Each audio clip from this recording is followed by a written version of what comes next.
अस्सलाम व्यूवर, आज हमारा HTML पार्ट 2 है। इसमें हम काम करेंगे, कोड करेंगे। इसमें कोड किया कैसे जाता है, स्टार्टिंग पॉइंट क्या है, एंडिंग पॉइंट क्या है। और चलें बिना टाइम ज़ाया के चलते हैं कंप्यूटर की स्क्रीन पे। व्यूवर, अब हम नोटपैड ओपन कर लेते हैं क्योंकि हमने कोड लिखना है, तो जिसके लिए हम जो एडिटर इस्तेमाल करेंगे वो नोटपैड होगा। तो मैं ये विंडो जो है 8.1 इस्तेमाल कर रहा हूँ। और अगर आप 7 विंडो इस्तेमाल करेंगे या कोई और, तो उसमें भी सेम तरीका होता है। इसमें कोई बड़ी परेशानी वाली कोई बात नहीं होगी। तो अब आपने यहाँ पे विंडो के ऑप्शन पे आके यहाँ आपने सर्च कर लेना है। हम नोटपैड अगर इस्तेमाल करेंगे तो डेफिनेटली हम नोटपैड यहाँ पे सर्च कर लेते हैं। तो ये हमें ऑप्शन नीचे दे रहा है नोटपैड का, तो हम ये ओपन कर लेते हैं यहाँ से और इसे हम फुल स्क्रीन कर लेते हैं। तो अब जो हमारा फर्स्ट स्टेप है वो आप पे डिपेंड करता है कि आपने जिसका फॉर्मेट है वो कितना रखना है। देखिए, मैं फॉर्मेट इसका थोड़ा सा बढ़ा देता हूँ ताकि आपको ठीक से समझ आ सके। और हमने यहाँ से ये फॉर्मेट सेलेक्ट ऑलरेडी मैंने किया हुआ है। तो यहाँ से ये मैं 36 कर लेता हूँ और फिर मैंने यहाँ से ओके कर लिया है। अगर आप इसका जो है स्टाइल है वो अपनी मर्ज़ी से एक सिलेक्ट कर सकते हैं, यहाँ से कोई भी रख सकते हैं आप। तो उसके बाद आपने यहाँ से ओके कर देना। तो ये एक फॉर्मेट आपके पास जो है वो सिलेक्ट हो गया। उसके बाद हमारा जो फर्स्ट टैग है जो कि HTML है, जो कि मैंने आपको बताया था कि हाइपर टेक्स्ट मार्कअप लैंग्वेज है। हम उसका जो टैग इस्तेमाल कर लेते हैं। सबसे पहले जो हमने लेस देन और ग्रेटर देन कर लेना। ये लेस देन है और ये ग्रेटर देन है। तो इसके बाद इसमें हम लिख लेना HTML। मैं आपको बताता चलूँ कि हम जितने भी टैग इस्तेमाल करेंगे वो जितनी बार हम स्टार्ट करेंगे उतनी ही बार वो बंद भी करने पड़ेंगे। और बंद करने के लिए उसमें एक डिफरेंस है, वो ये है कि आपने ये एक स्लैश का वर्ड इस्तेमाल करना है और उसके बाद वही आपने टैग रिपीट कर देना है HTML, ठीक है। उसके बाद आपने एक चीज़ ध्यान में रखनी है कि हम जितना भी कोड करेंगे एक वेबसाइट का या जो भी एक पेज बना रहे हैं, तो वो आपने इसे HTML और जहाँ पे ये हमने HTML बंद किया है इसके अंदर लिखना कोड। अब हम एक टैब का बटन क्लिक करके ये थोड़ा सा सर्कल आगे ले जाते हैं। जो हमारा नेक्स्ट टैग है वो हेड का है। हम यहाँ पे हेड का टैग दे लेते हैं और इसे साथ ही हम उसी तरह बंद कर लेते हैं, लेस दैन ग्रेटर दैन, और उसके बाद ये स्लैश का वर्ड, उसके बाद उसी तरह हेड जो मैंने आपको ये टैग हमने जो रिपीट किया। उसके बाद एक हेड है, हम इसे एक हेड का जो जिस तरह एक शख्स है उसकी पहचान उसके चेहरे से होती है, इसी तरह जो हमारा हेड है उसे हम एक टाइटल देंगे। उस टाइटल में हम उस वेबसाइट का नाम लिखेंगे। हम यहाँ पे टाइटल देने के लिए टाइटल का टैग यूज़ करते हैं और इस टैग का नाम ही टाइटल है। हम इसे यहाँ पे बंद कर लेते हैं। हमने जिस तरह एक शख्स की पहचान उसके फेस उसके चेहरे से होती है, इस तरह हमने एक टाइटल दे लिया। जिस तरह हमारा एक YouTube चैनल है हम उसी का नाम दे लेते हैं, क्लीम ऑनलाइन टीवी और 2। ये हमने इसके टाइटल दे दिया है। और इसके बाद जो नेक्स्ट काम है हमारा बॉडी में होगा। और ये हमारा कंप्लीट जो है स्टार्ट हमने एक टाइटल दे लिया और ये हमारी एक फ़ाइल जो शुरू हुई थी HTML में। और अब हम नेक्स्ट एक जो टैग इस्तेमाल करेंगे वो बॉडी है। हम इसी तरह जिस तरह पहले टैग इसको बंद करते रहे हैं, इसी तरह ये स्लैश लगाने के बाद हम बॉडी को बंद कर लेते हैं। और अब हम देखते हैं कि ये फ़ाइल जो हम काम कर रहे हैं ये सेव कैसे करना है। इसके दो तरीके हैं। एक तो आप यहाँ पे फाइल पे क्लिक करेंगे तो यहाँ सेव आ रहा होगा, तो इस पर सेव अगर क्लिक करेंगे तो तब भी सेव हो जाएगा। और अगर आप Ctrl+S अगर क्लिक करते हैं तब भी सेव हो जाएगा। लेकिन आपको एक बात बताता चलूँ कि जब आपने कोडिंग करनी है तो कोशिश करनी है कि आपने माउस कम इस्तेमाल करना है और जो कीबोर्ड है वो ज़्यादा से ज़्यादा इस्तेमाल करना है। आपने इसकी शॉर्टकट जो कीज़ हैं वो देख लेनी है। इसकी जो सेव करने की शॉर्टकट की है वो Ctrl+S है। उसके बाद ये एक फ़ाइल आपके पास एक विंडो ओपन हो जाएगी कि आपने ये फ़ाइल सेव कहाँ पे करनी है, आपने रखनी कहाँ पे है। तो मैं जिस तरह की डेस्कटॉप पे रख लेता हूँ, फिर मैं यहाँ से एक सिलेक्ट कर लेता हूँ ऑल फाइल्स। और अब मैं यहाँ पे एक फ़ाइल को नाम दे लेता हूँ ताकि मुझे पता हो कि मैंने जो काम किया है वो किस फाइल में है। तो मैं इसे एक नाम दे लेता हूँ क्लीम के नाम से। और हमेशा से एक बात याद रखिएगा कि आपने ये जो काम किया है ये आपने इसको एक एक्सटेंशन देनी है। एक्सटेंशन कौन सी है कि जो आप काम कर रहे हैं HTML लिखना बहुत ज़रूरी है। उसके बिना ये फ़ाइल HTML फाइल में सेव नहीं होगी। तो इसलिए इसकी एक्सटेंशन देना ज़रूरी है। तो हम इसकी एक्सटेंशन दे लेते हैं।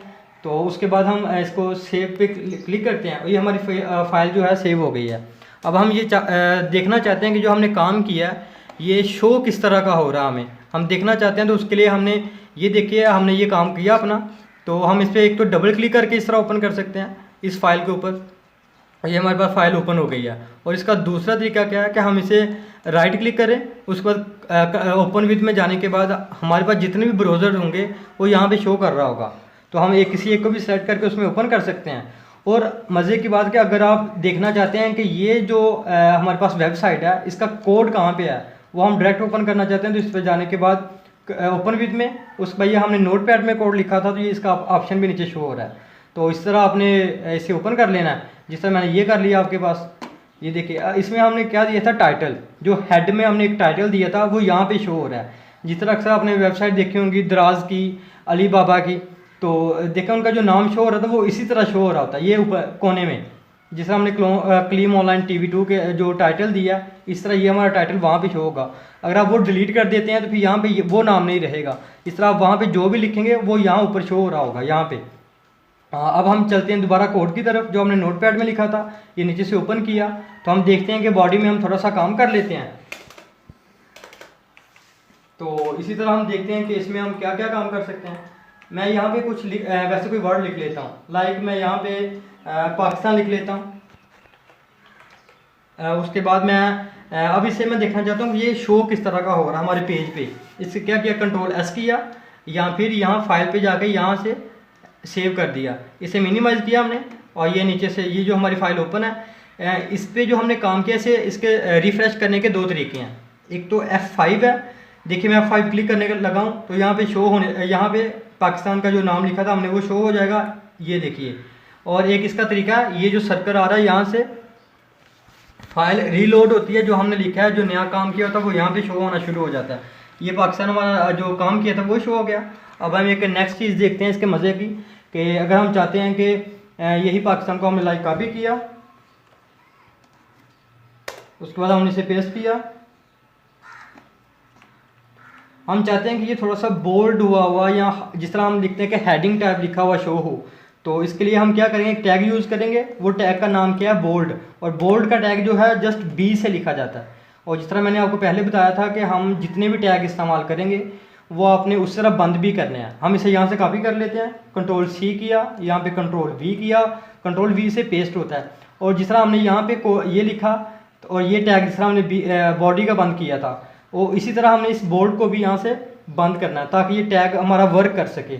फिर हम अगर इसे हम देखना चाहते हैं कि ये लास्ट जो हमारी जो वेबसाइट है वहाँ पे शो कैसे हो रहा है, तो हम क्या करेंगे, Ctrl+S करेंगे, हम अपनी वेबसाइट में चलते हैं और यहाँ से आके रिफ़्रेश किया। ये देखिए आप देख सकते हैं कि ये उस बोल्ड हुआ है जो हमने पहले लिखा था उसकी निस्बत। अब हम दोबारा एक नेक्स्ट कोड देखते हैं, और अब हम एक और टैग देख लेते हैं। जिस तरह के आपने अक्सर देखा होगा कि कुछ जो वर्ड लिखे होते हैं उनके नीचे अंडरलाइन लाइन लगी होती है, हम उसे हम देख लेते हैं किस तरह लिखा जाता है। उसके लिए हम टैग इस्तेमाल करते हैं U का, तो यहाँ पे हम वही नाम लिख लेते हैं, और फिर इसी को हम जो है अंडरलाइन के लिए यूज़ कर रहे हैं U, और फिर इस यहाँ से बंद कर देते हैं। फिर से Ctrl+S किया, हम फिर चलते हैं वेबसाइट पे, यहाँ से रिफ़्रेश किया, और ये देखा ये आप देख सकते हैं कि हमने जो U का अंडरलाइन के लिए यूज़ किया टैग, उसे नीचे अंडरलाइन लगा दिया है। और एक लास्ट टैग जो आज की वीडियो में आपको बताता चलूँ वो इटैलिक का है, जिसे हम जो थोड़े से वर्ड थोड़े से टेढ़े लिखे हुए अक्सर आपने देखे होंगे, उसके लिए टैग इस्तेमाल होता है आई का ना, तो इसमें हम ये लिख लेते हैं। तो इसके लिए इटैलिक को यहाँ से बंद करते हैं। तो उसके बाद इसे हमने किया Ctrl+S, फिर यहाँ से चलते हैं, यहाँ से रिफ़्रेश किया, ये देख सकते हैं आप, ये चारों चीज़ें एक डिफरेंट चीज़ें हैं जिस पे हमने टैग वगैरह इस्तेमाल करते हुए देखा है। अब एक लास्ट चीज़ आपको मैं मज़ीद बताता चलूँ कि अक्सर आप देख रहे हैं कि एक ही लाइन में शो हो रहा है ये सब कुछ ना, तो अगर हम चाहते हैं कि यार ये स्टेप बाय स्टेप शो हो, ये जो पाकिस्तान लिखा है यहाँ पे शो हो, फिर ये यहाँ पे ये यहाँ पे, तो इसके लिए हम क्या करेंगे कि जो हम पैराग्राफ या कोई भी वर्ड लिखते हैं उसके आगे जस्ट हमने क्या लिख देना है, BR। तो इसके लिए आपको इसको बंद करने की ज़रूरत नहीं पड़ती, जस्ट ये सिंपल एक ही है। जिस तरह हमने ये इसे बंद किया बोल्ड के टैग को, लेकिन इसे हमने बंद नहीं करना, ये जस्ट इसी तरह लिखेंगे, और इसे हम ब्रेक कहते हैं। इसे यहाँ से कॉपी किया Ctrl+C के साथ,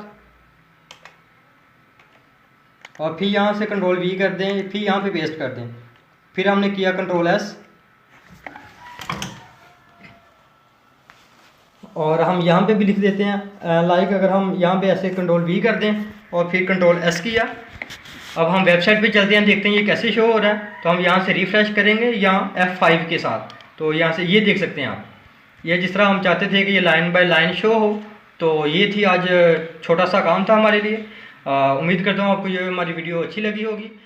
थैंक्स फॉर वॉचिंग।